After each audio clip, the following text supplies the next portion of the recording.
Hey, welcome back to Fire and Water Cooking. I am Darren, and today, we're just going to do 3 racks of St. Louis style ribs. They're all cut, pulled the membrane off. We're going to season them up today, and we're going to let them brine overnight.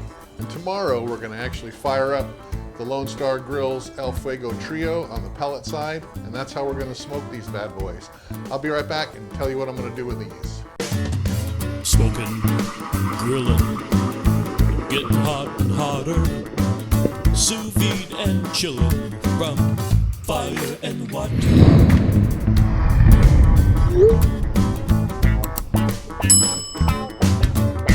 All right, like I said, so these are just going to be prepped today. I already pulled the silver skin off the back, the membrane.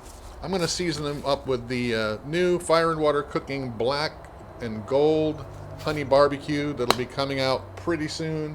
I don't have it available yet. I'm waiting for my co-packer to actually produce the bottles. We're in the middle of that now, but I've been working on this for over a year now. I think I got it down right. This is a really good mixture of several different kinds of barbecue rubs, all mixed to one with that nice savory umami based black garlic in it. So we are going to use our Lone Star grills, but not today. These are going to sit in the fridge overnight, and we're going to cook them tomorrow on the Lone Star grills using the pellet side. And I think I'm going to be using some pecan shells for some extra smoke in the split basket. Haven't decided yet. We'll see about that tomorrow. But all I'm doing today, guys, is I'm going to take these ribs and just season these up on both sides. Just cover them completely, and we're going to let these brine in the fridge overnight. Let that salt penetrate into the meat.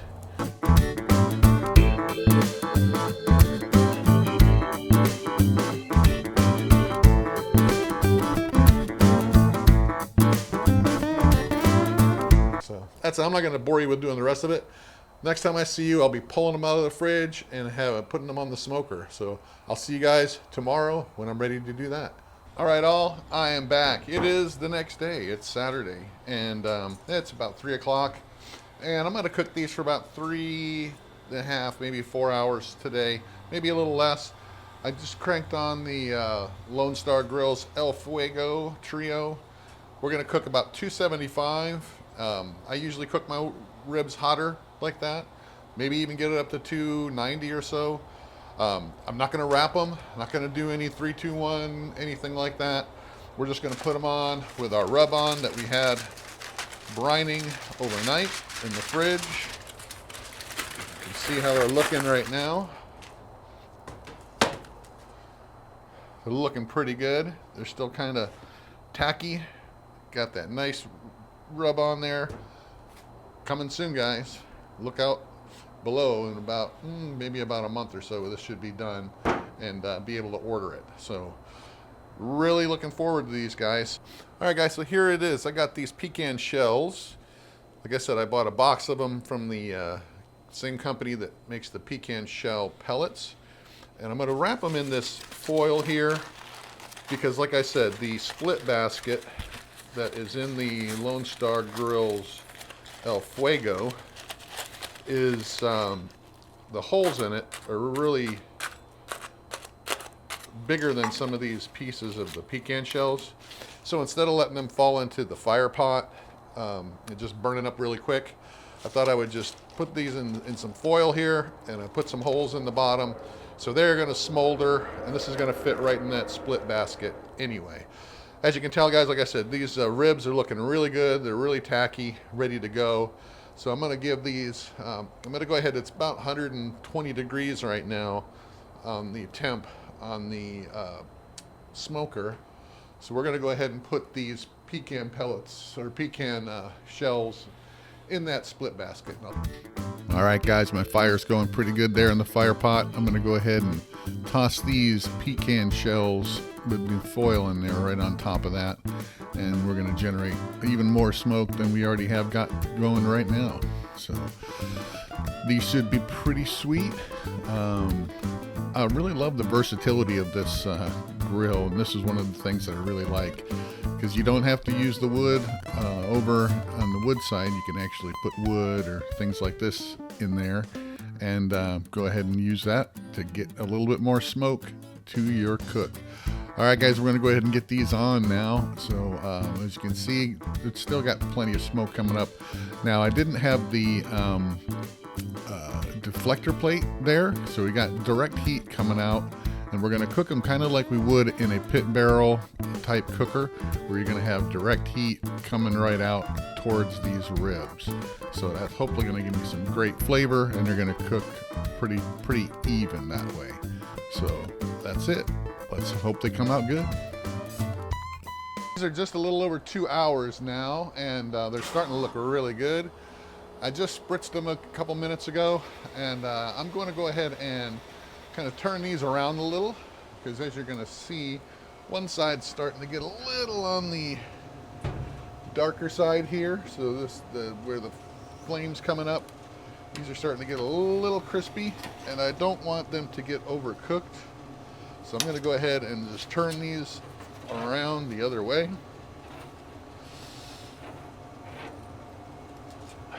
Kind of even up the cooking so we don't just have one side getting all the heat and having one part of the rack overcooked. All right, that's that one.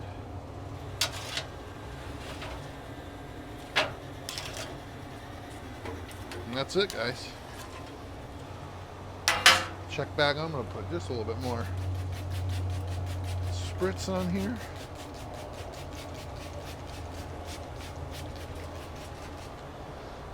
All right, we'll see you in another half hour, 45 minutes. All right, guys, it's been about 3.5 hours now. So we're going to take a peek, see how they're doing. They really haven't started pulling back yet. I might move some of these up top, see if they do a little better. See how they're doing. Yeah, let's put them up top here. They're still cooking pretty good. Just gonna try moving them over there. And we'll try to put this one sideways here. Let's do that, see how they cook any different. If they start to pull back some. It's been averaging right there at the 280 or so. So let's try that. Let's give it another hour, see where they come. All right, guys, it's been right about 5.5 hours, and these things are ready. As you can tell, they're all pulled back. They got a really good color to them, and they're smelling really, really good. So let's go get these off. But what we're going to do is we're going to wrap them and put them in the fridge, and we're going to reheat them in the morning. All right, guys, I'm going to show you how I'm going to do this. And I know I said it earlier in the video I wasn't going to sauce these, but what I've got here is really watered down sauce, because I want some moisture in this wrap when I put these in, because I'm going to have them in that warming oven for a long time. Even though there's going to be water in the warming oven, I want to make sure that these have some moisture in the wrap with them when they're in there holding tomorrow. So I'm not going to put a lot. Like I said, this is a kind of a watered down sauce, just a plain, regular Kinder's regular barbecue sauce. I'm going to actually put these meat side down.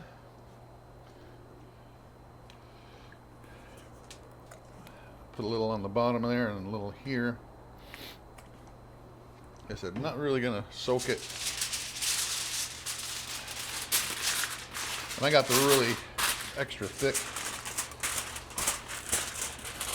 aluminum foil here, so I don't need to have multiple sheets of it.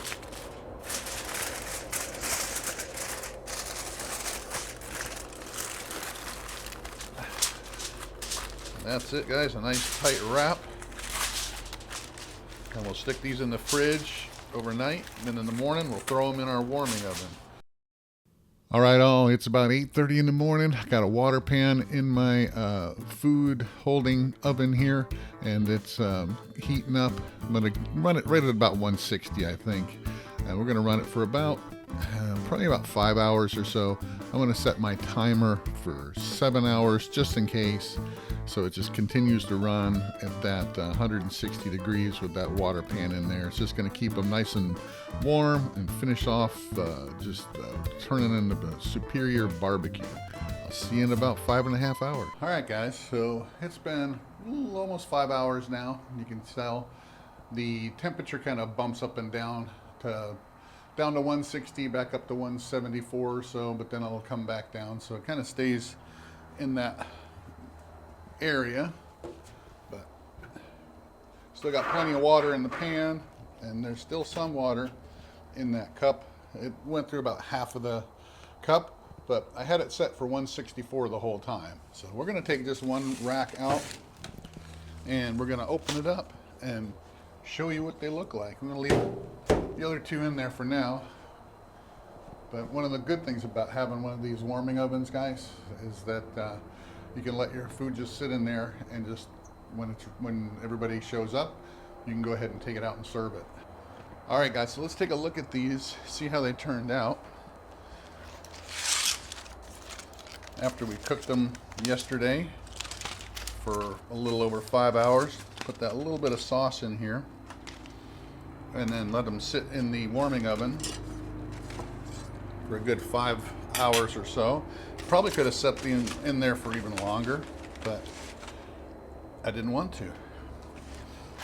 All right, let's get rid of this.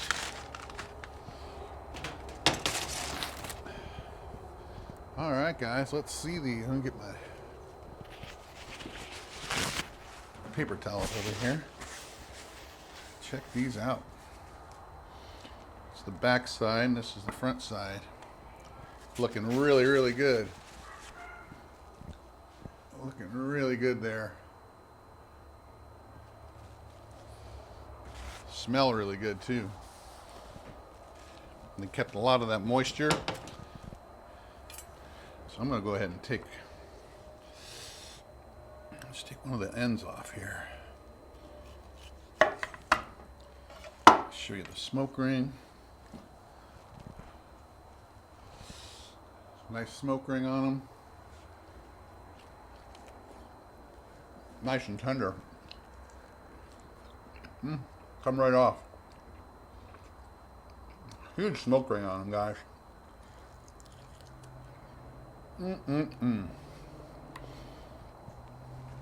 Really, really good. I want to eat the whole thing right now. Whew. So far, I'm loving the Lone Star Grillz El Fuego Trio, just from the versatility alone. It is pretty awesome. And I really like the holding oven too.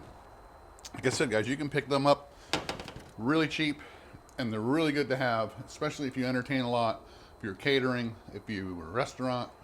But it's really going to help you produce some really good barbecue. Thanks for watching, guys.